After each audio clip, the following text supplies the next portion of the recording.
Have you ever had a song sneak up on you?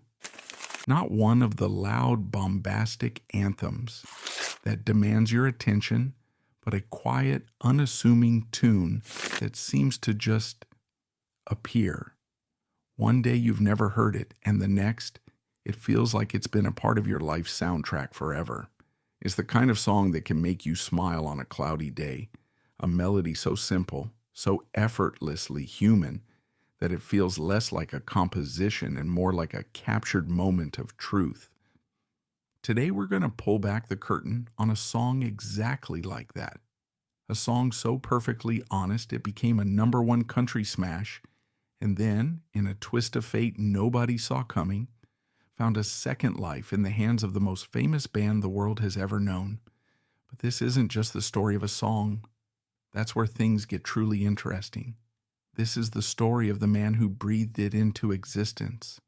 A man who was, in many ways, the living embodiment of the country music he wrote. Big, warm, full of laughter and heartache, and far more complex than he ever let on. He was a gentle giant known as the Big Bear, a songwriter who spent a lifetime watching others sing his words to glory. So settle in, and let's talk about the beautiful, bittersweet, and largely untold story of Johnny Russell, the man who taught the world to just act naturally. To truly grasp the soul of Johnny Russell's music, we have to transport ourselves back to the place and time that forged him. Imagine the Deep South in 1940. John Bright Russell was born on January 23rd in Moorhead, Mississippi, a small town nestled in the heart of the Delta. This wasn't just a location on a map, it was a world unto itself, a place where the air hung heavy with humidity, the scent of magnolia, and the ghosts of history. The Great Depression had carved deep lines into the faces and the landscapes of the rural South, and life was a tapestry woven with threads of hardship, faith, and fierce community. In the Mississippi Delta, music wasn't a commodity. It was the lifeblood of the culture. It was the call and response of the church choir on a Sunday morning, the mournful cry of a bluesman's guitar drifting from a dusty juke joint on a Saturday night, and the shared harmony of a family singing on a front porch as the sun went down. This was the primordial soup from which so much of American music would emerge. For a young boy like Johnny, these sounds were inescapable. He grew up in a world where storytelling was the primary form of entertainment, where a well-turned phrase or a simple, honest melody held more value than gold. This environment didn't just teach him about music, it taught him about people, their hopes, their flaws, their small victories, and their quiet sorrows. It's an education you can't get in any conservatory, and it would become the bedrock of his genius. He learned early on that the most powerful songs weren't about grand, abstract ideas, but about the relatable, everyday truths of the human heart. This fundamental understanding, absorbed from the very soil of his home, would define his entire career.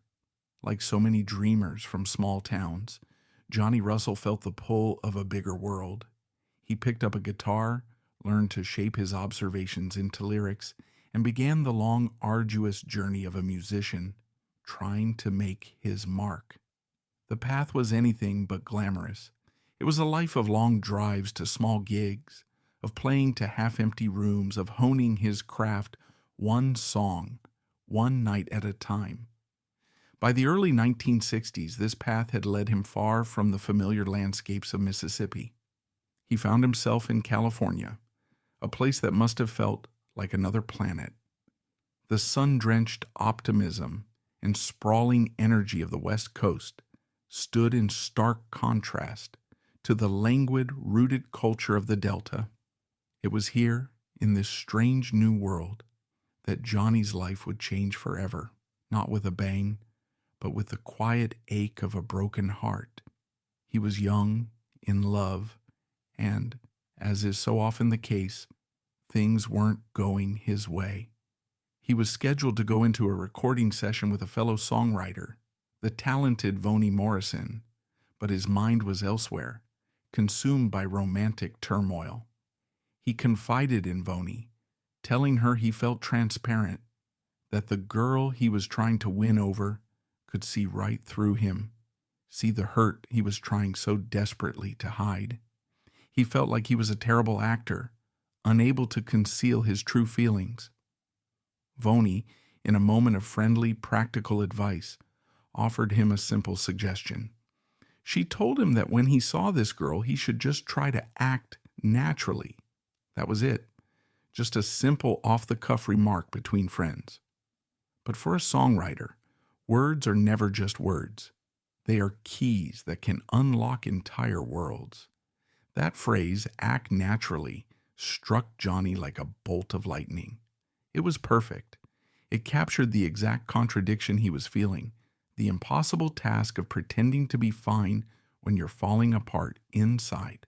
The irony, the vulnerability, the simple, relatable pain of it all. He grabbed his guitar, and right there, the song began to pour out of him. Within minutes, the bones of a classic were born. He later recalled, "It just came to me. The lyrics and the melody, it was a natural." But here's where the story takes a turn, a crucial lesson in the unpredictable nature of the music business. You'd think a song that perfect, that instantly catchy and emotionally resonant, would be an easy sell. You would be wrong. Johnny, still a relative unknown, had a great song, but no clout. He pitched it to the artist he was working with at the time, but it was turned down. He pitched it to others. Same result. For nearly 2 years, Act Naturally languished. A brilliant piece of songwriting sitting on a shelf, unheard. It's a scenario that would have crushed a lesser spirit. Imagine pouring your heart into a piece of work you believe in, only to be met with indifference. It's a testament to Johnny's quiet persistence that he didn't just give up on the song. Fate, however, has a funny way of connecting the right song to the right voice at the right time. The demo tape of Act Naturally eventually made its way into the orbit of one of country music's most influential figures, Buck Owens. Buck was the kingpin of the Bakersfield sound, a raw, electric, honky-tonk style that was a direct rebellion against the slick, string-laden productions coming out of Nashville. It was music for dance halls and dive bars, gritty and real. Buck's right-hand man, the legendary guitarist Don Rich, heard the demo first and was immediately taken with it. He played it for Buck, who was initially hesitant, but the song's infectious charm was undeniable. It had that blend of humor and heartache that was a hallmark of the Bakersfield style. In 1963, Buck Owens and his band, the Buckaroos, went into the studio and laid down their version of Act Naturally. It was a match made in country music heaven. Buck's twangy, heartfelt vocal, coupled with Don Rich's signature Telecaster licks, was the perfect vehicle for Johnny's lyrics. The record was released and it exploded. It shot straight to #1 on the Billboard country charts, where it stayed for 4 weeks. Suddenly, Johnny Russell, the struggling songwriter from Mississippi, was the man behind the biggest country song in America. The financial rewards were life-changing, providing a level of security he had only dreamed of. But more than that, it was a profound validation. The world had finally heard his voice, even if it was coming through someone else's mouth. Just when it seemed the story of Act Naturally couldn't get any more remarkable, it took a leap across the Atlantic and into the stratosphere of global pop culture. 2 years later, in 1965, 4 young men from Liverpool were the undisputed kings of the music world. The Beatles were in the midst of filming their second feature film, Help, and as was their custom, they needed to fill out the accompanying album with new material. For years, the band had included a vocal spot for their affable drummer, Ringo Starr, on each album. Ringo's vocal range was more limited than his bandmates, and he had a natural affinity for the straightforward storytelling of country and Western music, a genre that had been a significant influence on the early Beatles. They were searching for the perfect song for Ringo. It needed to be simple, charming, and fit his easygoing persona. As fate would have it, Buck Owens' music was popular among the band members. They heard Act Naturally, and it was a perfect fit. The lyrics about being put in the movies and becoming a big star, all while simply being oneself, seemed tailor-made for the man who was often seen as the down-to-earth, everyman Beatle. The Beatles recorded their version with Ringo on lead vocals, and it was released on the Help album in the UK and as the B-side to Yesterday in the United States. The result was astonishing. A song born from a moment of private heartbreak in California, written by a Mississippian and made famous by a Bakersfield pioneer, was now being sung by the most famous drummer in the world and heard by millions of people who had never listened to a country record in their lives. Johnny Russell's simple little song had become a global phenomenon. It was a cultural crossover of immense proportions, a bridge between the dusty honky-tonks of California and the screaming arenas of Beatlemania. For Johnny, this was more than just another royalty check. It was his ticket to immortality. His name was now forever linked not just to a country legend, but to the very fabric of rock and roll history. While the world was falling in love with Act Naturally, Johnny Russell was far from content to be a one-hit wonder songwriter. The success gave him leverage, and he harbored a deep-seated desire to be recognized for his own voice, to be the one on the stage connecting with an audience. In 1971, he finally got his chance, signing a recording contract with the prestigious RCA Records, the label of stars like Elvis Presley and Chet Atkins. His solo career may not have reached the dizzying heights of a Buck Owens or a Merle Haggard, but it was solid, respectable, and produced some truly unforgettable music. His breakthrough as a performer came in 1973 with a song that couldn't have been more different from the vulnerable plea of Act Naturally. The song was Rednecks, White Sox, and Blue Ribbon Beer, and it became an instant anthem. In the cultural landscape of the early 70s, America was a nation grappling with change and division. This song was a proud, defiant, and humorous celebration of working-class blue-collar life. It was a song for the guys who worked hard all week and wanted nothing more than to kick back in their favorite tavern on a Friday night. With its catchy chorus and unapologetic embrace of a simple lifestyle, the song struck a chord. It climbed all the way to number 4 on the Billboard country charts, giving Johnny his biggest hit as a singer and firmly establishing his public persona. He was no longer just the guy who wrote that Beatles song. He was a recording artist with a voice and a viewpoint all his own.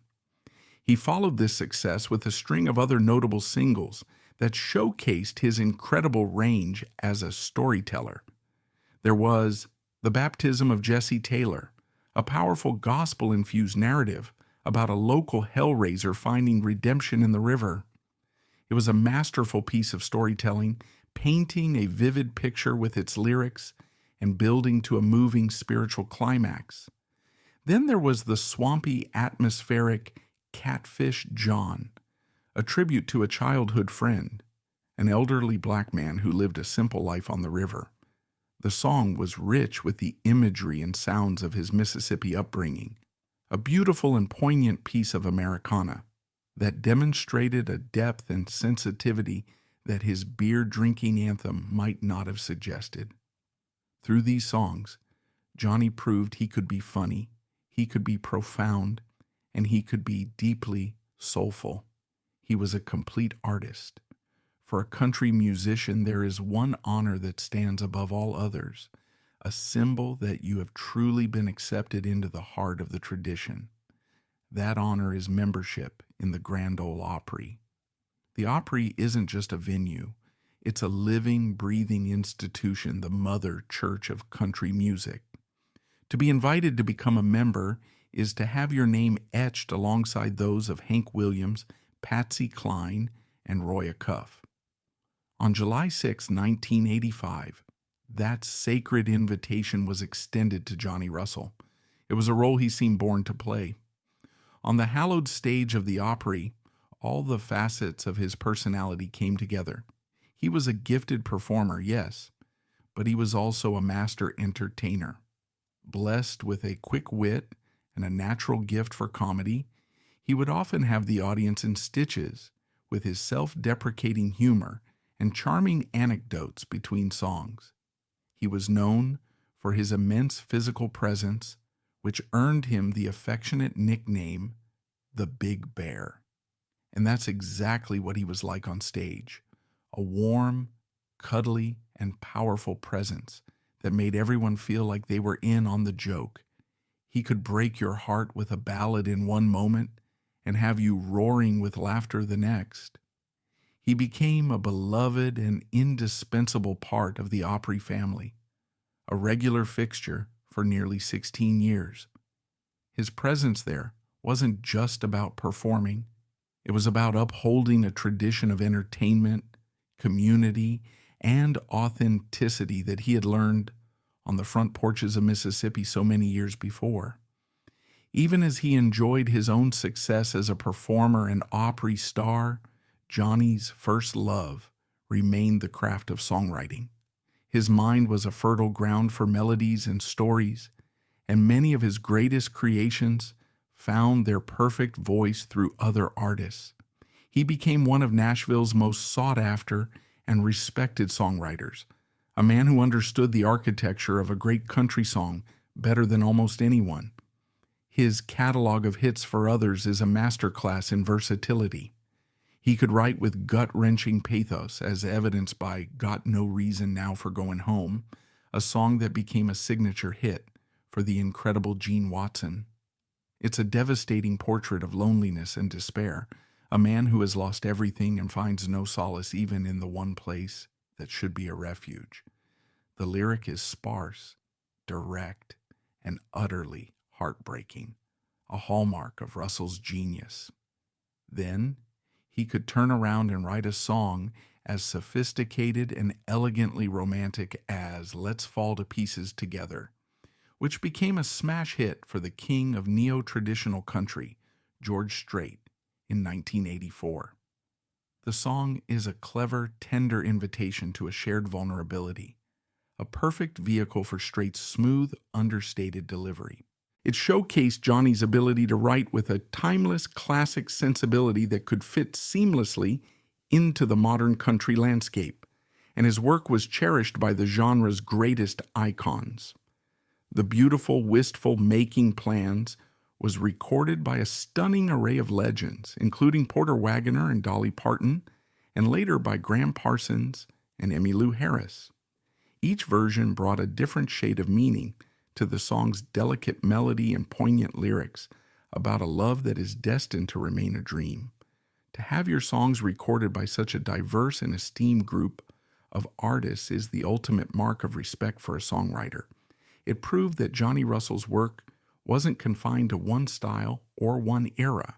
It was universal, capable of being interpreted and loved by generations of artists and fans. Behind the curtain of public success and the jovial Big Bear persona, Johnny Russell's life was marked by a quiet and persistent struggle. He was a man who brought immense joy to others, but he carried his own heavy burdens. For most of his adult life, he battled with severe obesity. In an industry that often prizes a certain image, Johnny's size made him an outlier. He deflected with humor, often making himself the butt of the joke, a defense mechanism that endeared him to audiences but perhaps masked a deeper pain. This was a battle fought not just on a physical level, but on a psychological one as well. The health complications that often accompany obesity eventually caught up with him. He was diagnosed with diabetes, a relentless disease that he would contend with for the latter part of his life. It was a difficult, draining fight requiring constant management and slowly taking a toll on his body. Yet through it all, his spirit remained remarkably resilient. He continued to write, to perform at the Opry, and to share his laughter with the world. Those who knew him well spoke of his incredible kindness, his generosity, and his unwavering professionalism, even when he was in considerable pain. This internal struggle adds a profound layer of complexity to his story. It casts his most famous song in a new light. Act Naturally, a song about pretending you're okay when you're not, becomes more than just a clever hook. It feels like a personal motto, a reflection of a man who spent much of his life putting on a brave, happy face for the world while dealing with significant personal challenges in private. It's a poignant reminder that the brightest smiles can sometimes hide the deepest struggles, and that the heart of a clown can often be a very lonely place. His life was a testament to the human capacity to create beauty and joy even in the midst of personal adversity. In the grand narrative of music history, Johnny Russell's place can sometimes feel like a complex puzzle. He wasn't a superstar on the level of Johnny Cash or Willie Nelson. He never became a household name in the way that the artists who sang his biggest hits did. This leads to a fascinating historical debate. Was he an underappreciated genius or a talented craftsman who got lucky with one phenomenal song? The truth, as it so often does, lies somewhere in the nuanced space between those two extremes. The controversy, if you can call it that, is one of legacy. On one hand, you have the undeniable earth-shattering success of Act Naturally. It's a song that achieved a rare kind of cultural ubiquity. To have written a song that was a #1 hit for a country icon and was recorded by the Beatles is a resume that almost no other songwriter in history can claim. That alone secures his place in the pantheon. However, this singular achievement can also overshadow the rest of his remarkable body of work. It's easy to dismiss him as a one-hit wonder as a writer, which is a profound injustice. The counter-argument, and the one that holds more weight upon closer inspection, is that Johnny Russell was a quiet giant, a pillar of consistency and quality whose influence was felt more like a steady tide than a crashing wave. His success wasn't a fluke. It was the product of a deep and abiding talent for tapping into the core emotions of everyday life. The hit songs he wrote for George Strait, Gene Watson, and others prove that Act Naturally was no accident. He was a master of the form. His legacy is not just in the songs that top the charts, but in the hundreds of other songs he wrote that populated the albums of dozens of artists, adding depth and quality to the genre for decades. He was a foundational piece of the Nashville songwriting community, respected by his peers as a true artist who embodied the heart and soul of country music. The long-term impact of Johnny Russell's life and work is subtle but incredibly significant. He serves as a powerful symbol of the songwriter's crucial yet often overlooked role in the music industry. His story is a testament to the idea that a great song is the true star. It can travel places the writer never will, touch lives they will never know, and live on long after they are gone. His career also represents a fascinating bridge between different worlds of music. He was a product of the Mississippi Delta blues and traditional country. He found his first major success within the raw, rebellious Bakersfield sound. And then, his work crossed the ocean to become part of the British invasion, fundamentally linking the worlds of American country and British pop in a way that few other songs ever can. Later, his classic songwriting sensibilities found a perfect home in the neo-traditionalist movement of the 1980s. He was a musical chameleon, a writer whose work was so fundamentally honest and well-crafted that it could transcend genre and era. But perhaps his most enduring significance lies in the emotional authenticity he championed. In a world that can often feel artificial and calculated, Johnny Russell's music is a breath of fresh, honest air. It reminds us of the power of simplicity, of telling the truth, and of finding the extraordinary in the ordinary moments of life. He teaches us that you don't need poetic complexity to touch the human soul. You just need to speak from the heart. That is the lesson he learned on the front porches of his youth, and it is the gift he left for all of us. The final years of Johnny Russell's life were a quiet continuation of the things he loved, punctuated by his ongoing battle with his health. He remained a beloved member of the Grand Ole Opry, his presence a comforting constant for longtime fans. But the years of fighting diabetes had taken their inevitable toll. On July 3, 2001, at the age of 61, John Bright Russell passed away in Nashville, Tennessee, due to complications from the disease. The big bear of country music had finally gone to his rest. His passing didn't create the kind of global headlines that a superstar's might, but within the world of country music, the loss was immense. A warm, vital, and irreplaceable voice had been silenced. When we look back on the life of Johnny Russell, what we see is a beautiful, poignant human story. It's a story of a small-town boy with a monumental gift, a story of dizzying, unexpected success and the quiet daily grind of a working artist. It's the story of a man who made the world laugh even when he himself may have been hurting. He left behind a legacy written in melody and rhyme, a catalog of songs that continue to resonate because they speak a universal language of love, loss, laughter, and longing. His music is his truth, and it will play on a warm and gentle echo for as long as there are people who love a good story set to a simple, honest tune.